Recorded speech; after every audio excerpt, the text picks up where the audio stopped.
There's this ex-pastor named Kevin Wesley. He said he doesn't believe in the Bible anymore because he did research on the Bible, and everything, every character, every event that took place did not take place. None of the characters in the Bible were real, according to him. None of the events that took place in the Bible ever actually took place. He says the whole thing was manufactured in the time of the Council of Nicaea. This is why the Bible speaks of the so-called wisdom of man is foolishness with God. My question to him is this: did he know about these stories in the Bible before he became a pastor, or did he know about them after he became a pastor? If he knew about them before he became a pastor, why did he become a pastor? If he knew about them after he became a pastor, how did he become a pastor without even knowing those stories in the Bible? Now let me get to the parts of the things he spoke of that shows he's a joke. The Council of Nicaea. You have artifacts from the Bible that predates the Council of Nicaea by hundreds of years. The Dead Sea Scrolls was made out of papyrus paper. They are ancient papers, okay, that contains the book of the prophets. If the Bible was manufactured at the time of the Council of Nicaea, at the time of Constantine, if it was manufactured at that time, why do you have passages of the Bible that predates the Council of Nicaea? The book of Isaiah was found in the Dead Sea Scrolls. That was not manufactured at the Council of Nicaea. So but that's in the Bible. So if everything in the Bible was manufactured at the time of the Council of Nicaea or at the time of Constantine, why do you have passages of the Bible that predates the Council of Nicaea? Look, I'm nobody, and I'm putting to shame everything he said, and I'm nobody. So the guy's a joke, and I'm gonna keep going, but I saw comments from Christians on his page that was saying, man, I'm so stumbled by what this guy is saying because now it's making me doubt my faith in God. Like, really? People are so stupid and naive and gullible that they would take the words of a man whom they haven't even questioned, because all you have to do is question this guy, check out what he's talking about, and you see that he's a fraud in everything he's saying. And if he was a pastor, that too is a fraud. How are you a pastor and you don't even know about the accounts of Samuel and Saul and David? So if he did know about them, why didn't he question it at that point before becoming a pastor? Okay, he says none of the events that took place in the Bible actually took place. So you mean to tell me Pharaoh Necho never existed? You mean to tell me Nebuchadnezzar never existed? You mean to tell me King Artaxerxes never existed? You've seen the movie 300. You telling me the king that existed in 300, Artaxerxes, he never existed? You mean to tell me that the earth is over 70% water, but there was never a global flood? That was also fantasy, that the account of Noah never took place? You mean to tell me that the lost lands of Atlantis that exists today in the Atlantic Ocean, it is a whole civilization covered by water, that the Grand Canyon proves that there was a global flood? You mean to tell me that a global flood, the deluge, never happened? Seriously. When the Bible says that in the Middle East, this is a prophecy from a long time ago, that in the Middle East, there will never cease to be wars in the Middle East. This is a prophecy in the Bible. Until this day, non-stop, there is always war in the Middle East. It is the only land or area of the earth that there has never been peace since, like you could say, since that was recorded in the Bible. There has always been war in the Middle East. Today, there is war in the Middle East. That too, I mean, what? The promised land and the Canaanites being exterminated and Israel being the promised land, that's also a fable? It's not real? Seriously. Man, I forgot to mention a couple other things. So you mean to tell me that the cities of Sodom and Gomorrah, mind you, the Bible says it was 5 cities. When you go to modern day Sodom and Gomorrah, and the evidence of the brimstone, the fire and sulfur is there, You have sulfur there that is of 98% purity. You don't find sulfur like that anywhere else on the earth. 98% purity. The most pure sulfur you find in the earth is at most 20%. 20%. And they were, and of course, skeptics try to argue that the sulfur that's in Sodom and Gomorrah is that pure only because of volcanic activity, which is complete nonsense, because volcanic activity only produces 40% maximum, 40% of sulfur. That's as pure as it gets, 40%. So 98% pure sulfur, that covers the whole 5 cities of Sodom and Gomorrah. How does that happen? How does that happen? So that's fake too. So the archaeologists that went there and discovered this 90% pure sulfur, and the evidence that it came from the heavens, because it's splattered across the 5 cities as if it was raindrops. So who can do that? If it didn't come from the sky, what, man did that? Mankind did that for the whole 5 cities? So you trying to tell me that a city as great as New York could have evidence all over New York of our purity of fire and brimstone all over New York City, and the spaces in between each sulfur is like raindrops, literally is like 1 inch away from each other, and you're saying that's man-made? Like yo, my mans, stop playing.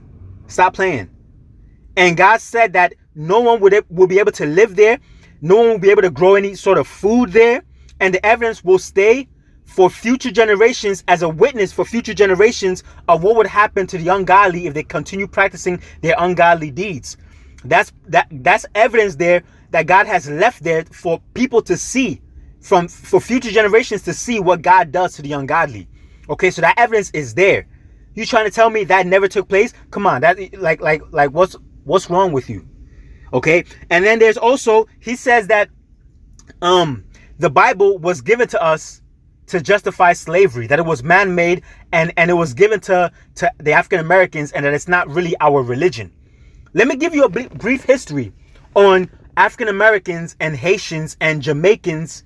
Okay, let me give you a brief history on why they are the people of the Bible. They are not the complete compository of the people of the Bible, but they are part of the people of the Bible. They are part of the Hebrews. When the white man came to Ghana to collect the slaves, to bring them to Jamaica or Haiti or America, when he came to collect them, they were already practicing things that their book that they brought, the Bible, because the white man is coming with the Bible, right? The Ghanaians are practicing things that are already written in the Bible. For example, you remember the high priest had 12 diadems on a board that he hung on his chest? The Ghanaian, the Akan, the high priest of the Akans, the leader of the Akans, had that on his chest. Okay, you see the blood splattering that they put on the walls for the Passover. The Ghanaians practice that. You see the Tetragrammaton, the YHWH of God's name, Yehovah. The Ghanaians call God Yehovah. They say Yahweh. You see how we say hallelujah? They say Yahweh. They say O Yankupon Yah. They say Abba. Abba is Hebrew. They speak Hebrew. They have Hebraic artifacts in Ghana and Nigeria. So how is it that these people are practicing the same customs that is recorded in the Bible? If it's man-made at the time of Constantine, how is it that these people already have these customs among them before the white man even brought them a book that contained these customs? Okay, understand that. So like I'm saying, this guy is a complete joke. If you go to Egypt right now, you remember the time of Joseph when there was a famine of 7 years? You know that Joseph was elevated to the position of Zephaniah-Paneah, which is pretty much like a prime minister of Egypt. He was second only to Pharaoh. Only Pharaoh was greater than Joseph as Zephaniah-Paneah. All the evidence of food storage, remember, they had to preserve food for 7 years. All the evidence of the methods they used to preserve food is still there to this very day. Even those deep underground, whatever you want to call it, those underground things that they built to store food is there. And you find pieces of grains there. That shows that that was the time, or that was the places where Joseph, Zephaniah, created those food storages to preserve mankind at the time of famine for 7 years. So that too is fable, right? The evidence isn't there, right? Sodom and Gomorrah, the evidence isn't there, right? It's not there. King Nebuchadnezzar never lived, right? King Cyrus, whom God called by name centuries before he was even born, King Cyrus never lived, right? He never gave the order that Jerusalem should be rebuilt in his time when he lived. That never took place, right? That's not history, right? And also, the Egyptians, the Egyptians had multiple gods that they worshipped.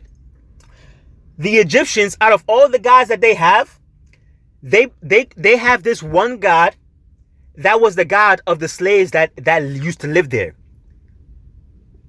They have his name inscribed on the wall, and they specifically say that he is not a god of the Egyptians, but he is a god that they respect, and he is a god not of all gods, but he's a God that can pretty much do anything.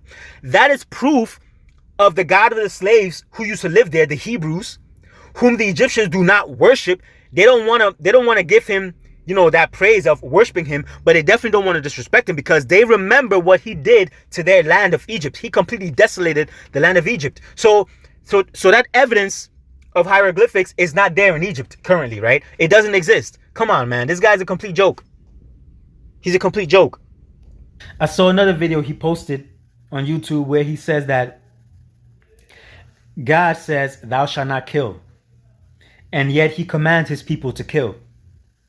It's funny because I'm nobody, and I made a video on my YouTube, on Facebook, and I posted it on Instagram, proving that the commandment is "thou shalt not," is not "thou shalt not kill." The commandment is "thou shalt not commit murder," and I prove that is the command, and I validate that within that command to not commit murder, you can still kill and not break that command. How is it that he does not know this? This is basic stuff. And the reason why it gets to me is because he's stumbling the hearts of weaker-minded Christians who are now questioning their faith in God off of this man's nonsensical words. It's a damn shame, man. It's a damn shame. Let me talk about this last one before I end this video. He said that God is unjust and God is I forget exactly what he said, but he was speaking about the account of Saul, the King Saul in the Bible, and how God had anointed him as king.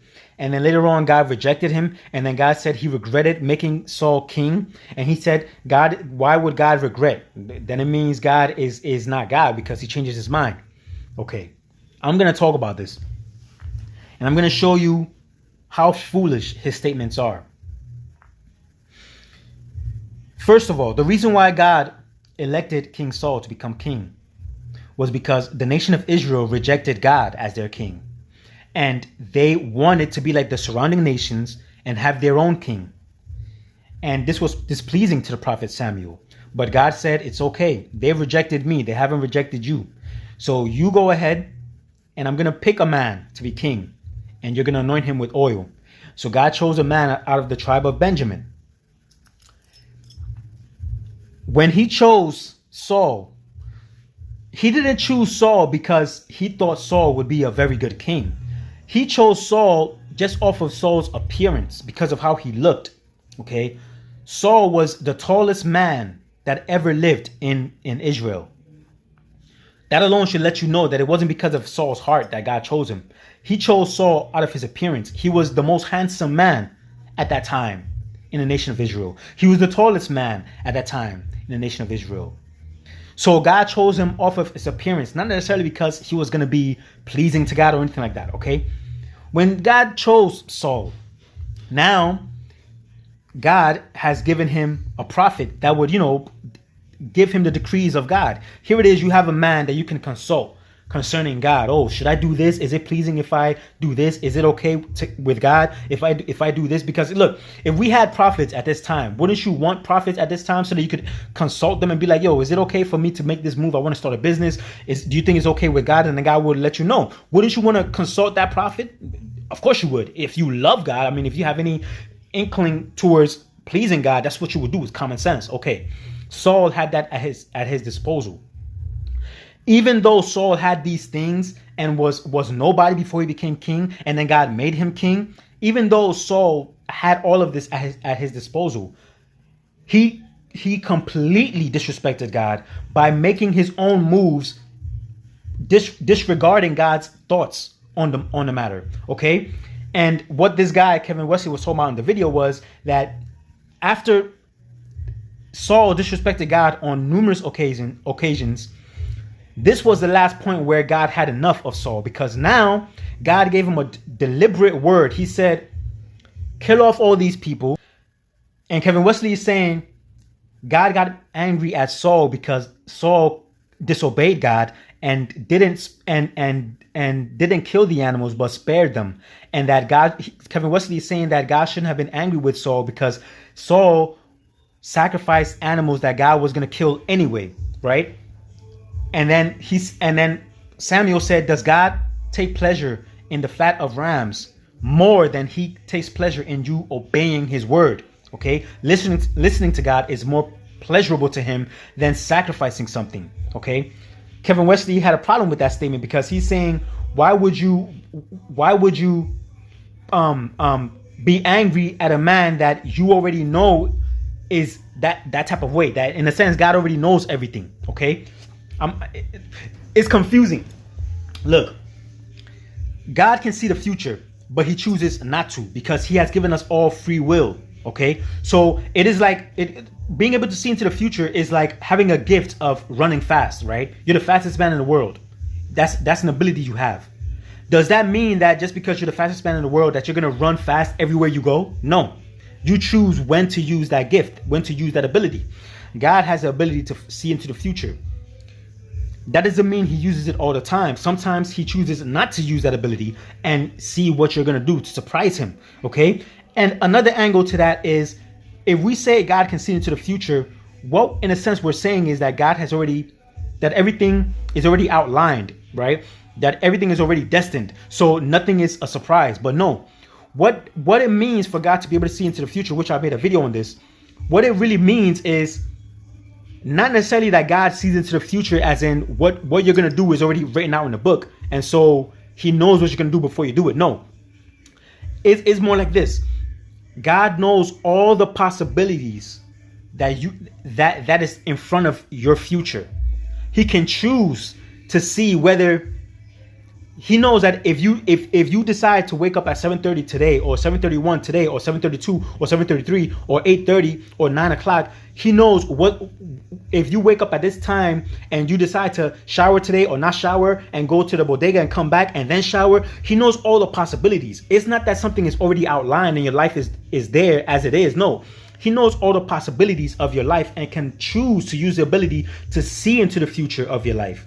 Okay, so it's not that he's this wicked God and everything is already outlined and he knows you're going to sin at this moment. No, it is different. Okay, it's a little complicated than what you think. You decided to take a cigarette and smoke, and then you got lung cancer. It's not because you were destined to have lung cancer. It's because you chose to pick up the cigarette and smoke. Okay? He knows that if you cross the street today and you're looking at your phone, you're going to get hit by a car, or you might slightly get hit by a car. You know, there's possibilities. Okay? So with the account of Saul, he knows Saul can sin, but he also knows Saul can please him. He's giving him the benefit of the doubt. Saul has always failed God numerous times. And when you read the story, it is obvious that Saul had no love for God. He had absolutely no respect for God, which is why God rejected him and God regretted making him king. Not that the regret is more like, I chose not to see into your future and to give you the benefit of the doubt. And I chose you not because you were a good person. I chose you because of your appearance, because you were the tallest man in Israel, because you were the most handsome, and you're going to represent me. You know, God is not ugly. So if he's going to pick someone to represent him as a king, he's going to pick the most handsome man. He's going to pick the tallest man. Why would God not do that? And he's going to give him the benefit of the doubt. Let's see what kind of man you're going to be. Now that I've elected you as king, let's see what sort of man you're going to be. Let's see if you're going to be pleasurable to my heart, or let's see if you're going to be displeasing to my heart. Okay? it turned out that Saul became very, very, very displeasing to God because he was so disrespectful to God. Okay? Let me add this part. You recall when Samuel was going to go and anoint David with oil? God sent Samuel to Jesse's house, David's father. And when Samuel saw David's first brother, he thought that was going to be the one that was going to become king, because he was looking at the appearance, because God chose the first king based off of simply his appearance. So when Samuel saw David's first brother, he thought, oh, this must be the guy that God's going to choose to become king. And then God told Samuel, he's not the one, because I've rejected him. Right? Obviously, his heart is probably the same as Saul's, you know. And then God said, for it is not man's outer appearance that God looks at, but he looks at the inward appearance. So you see, Samuel had become accustomed to thinking that God chooses, you know, a king based off of appearance, because that's how he chose the first king. But he chose the first king just giving him the benefit of the doubt. But now God is choosing a second king based off of not the physical appearance, but the inward. And of course, David, I mean, God isn't going to choose someone who's ugly either. He's going to choose someone who's handsome, or someone who's also going to represent him well. And David was not an ugly man. As you see, all his children were beautiful. Absalom, from the crown of his head to the sole of his feet, there was no defect. Absalom's sister was extremely beautiful in appearance. Absalom's daughter was extremely beautiful in appearance. David's family was very beautiful because David was a handsome man. And of course, he married beautiful women. So that too. So that's why God had to tell Samuel that it is not the outer appearance that God looks at, but the inward, because Samuel was starting to think that God chose people off of their outer appearance. But that was not the case. I mean, in the first case it was. But later on, God is letting him know, no, it's going to be from the inward appearance. And then, of course, I know there's some of you who are a little bit more educated in regards to the Bible more than this so-called Pastor Wesley is. I know some of you would say, why would God choose to elect a Benjaminite as king in the first place when he already prophesied through Jacob, who later became Israel, when he already prophesied through Jacob, when Jacob was giving the blessings to his 11 or 12 sons, when he already prophesied that the scepter, which means the kingship or the rulership, will not depart from Judah, the tribe of Judah. So if God was going to make his eternal, not eternal, but his everlasting king out of the tribe of Judah, why would he choose a Benjaminite to be king in the first place? Right? Again, now I'm about to school ya. You remember when King Solomon sinned? What did God do? God said, because of your father David, and my promise to David and my loving kindness towards David, because he was so pleasing to me, I would give what? I would remove all the other tribes apart from Judah. I would remove all the other tribes and give it to your fellow man. But as regards the tribe of Judah, the line of David will not depart from Judah. So God always had the intention of having a king of Judah. Even if they all sinned, the scepter will never depart from Judah. The scepter will always be part of Judah. You understand? So when Solomon sinned, God kept the scepter on Judah, but he let all the other tribes of Israel be ruled by another king who was not of the lineage of David. So now let's go back to the Benjaminite Saul. God chose Saul to be king, a Benjaminite. But later on down the line, if Saul remained obedient, God would have just given a kingship to David, right? Because we pretty much know that God was going to choose David anyway, because David was such a pleasing man. He was so spiritual, you know, he loved God so much. God was always going to choose David. Even if Saul was obedient, God was always going to choose David because David was a righteous man. But he would have probably just made David king of Judah alone, and he would have allowed Saul to be king of all the other tribes of Israel. You see, you can't say that God wasn't going to do that. I mean, come on. He makes a prophecy that, you know, the scepter will not depart from Judah, and then God makes a very flimsy mistake of picking a Benjaminite. God knows what he's doing. Like, he's not stupid. He's not a man that he should forget that he was going to make a Judean a king, and then he chooses a Benjaminite by mistake. No, God knows exactly what he's doing. Okay, so the reason why God rejected Saul was because Saul rejected him. Understand that. And then God said, I have found a man better than you. And then Kevin Wesley had a problem with that, because he said, why would God say that to somebody who just did a whole bunch? He just killed a lot of people for you, and he wanted to sacrifice something for you. Why would you say that he found a man better than you? First of all, don't question God. Who are you to question God? And when you read the account, anyone who has a common sense will see why God said what he said. It is common sense. The man was so disrespectful to God. And God is saying he regretted choosing you as king because he gave you the benefit of the doubt, and you turned out to be worse than what he wanted you to be. And secondly, he did find a man better than King Saul, because the man he found was David, and David loved God. He always looked for God before he made a decision, and that is what God wanted Saul to do, but Saul never had the inclination to do that. And as regards God commanding Saul to kill everybody, man, woman, children, animal, I made a video explaining why God commanded that. What this man, pastor, should be doing is legitifying the Bible, but and defending God, not going against God, okay? And everything he's saying to try and disprove God and disprove the Bible is complete nonsense. It's nonsensical, as I said earlier out in this video. So the guy's a complete joke. And if you want to listen to a man like that as a way to justify yourself not following God and not following the Bible, then good for you. Good for you. You're going to have your portion, but good for you. You never belonged to God in the first place. Bottom line.